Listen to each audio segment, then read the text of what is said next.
তোমাদের ঠাকুমা এসে গেছে। তো তোমরা ভালো আছো তো? আমার যখন বয়স কম ছিল তখন তো নানান ব্যস্ততায় থাকতাম। তোমরাও আছো এখন।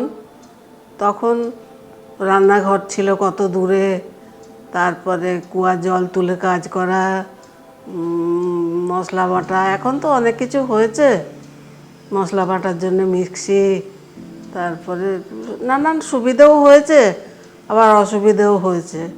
তোমরাও ব্যস্ত আছো, আমার তো বিশেষ কাজ নেই। এখন তো কাজের নানান ধরন হয়েছে। আমার নাতি নাতনিরাই সারাদিন ধরে কাজ করে, তাও রাত জেগেও কাজ হচ্ছে আজকাল। সারাদিন সবাই পরিশ্রম করছে খুব। আজকে আমি কচু শাক রান্না করব। আগে তো গোটা গাছ কিনেই কেটে রান্না করতে হতো, এখন তো বাজারে কেটে কুটেই সব বিক্রি হয়। তো আমরা সেই নিয়ে এসেছি, ওটা আজকে একটু রান্না করব। তবে তোমরা মাছের মাথা টাথা দিয়ে খেতে ভালোবাসো, আর আমি অবশ্য আজকে নিরামিষ করব। কচু শাকটা সেদ্ধ করে নেব ছোলা ভেজে দিয়ে, নাহলে ছোলাগুলো সেদ্ধ হবে না।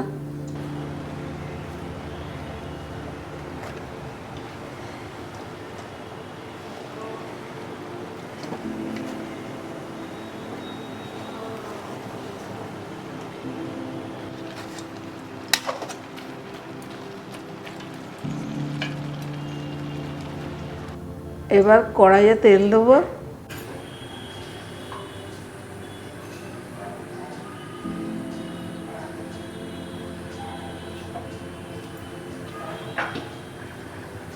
তেল দিয়ে এলাচ, দারচিনি, শুকনো লঙ্কা, তেজপাতা আর একটু জিরে,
এরপর জিরে গুঁড়ো, একটু নুন আর একটু হলুদ দিতে হবে, আর কাঁচা লঙ্কা চিড়ে, কাঁচা লঙ্কা চিড়ে, হলুদ দিলাম,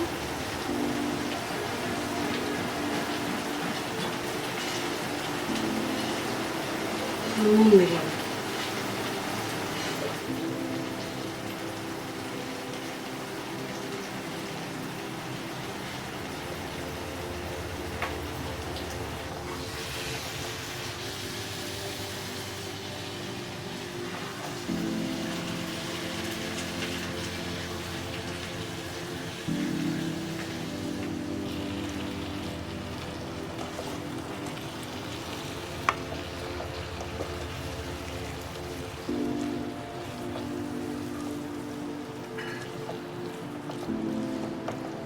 নেড়ে চেড়ে জলটা শুকিয়ে এলে একটু মিষ্টি আর নারকেল কুড়ো দিয়ে তারপরে ভালো করে নেড়ে চেড়ে শুকনো করে নামিয়ে নেবে। আর একটু গরম মশলার গুঁড়ো দিতেও পারো। স্বাদ মতো চিনি দিচ্ছি।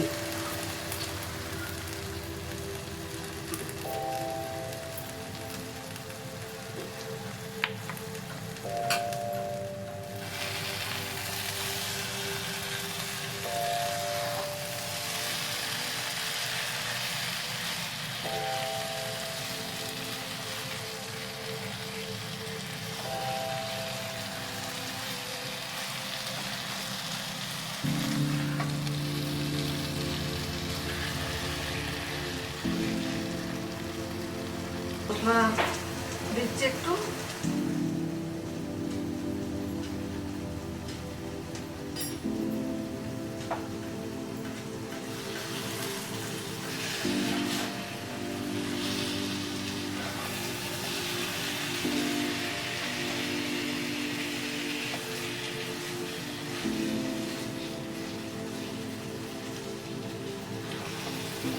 ঝোলটা দিয়ে আস্তে আস্তে নামিয়ে দেবো।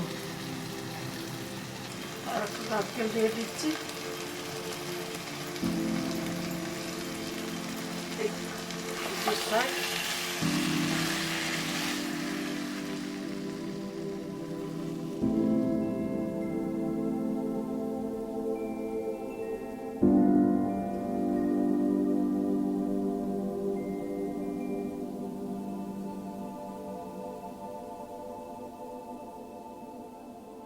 নিরামিষটা খেয়ে দেখো, ভালো লাগবে আমার মনে হয়। আর খেয়ে আমাকে জানিও কেমন লাগলো।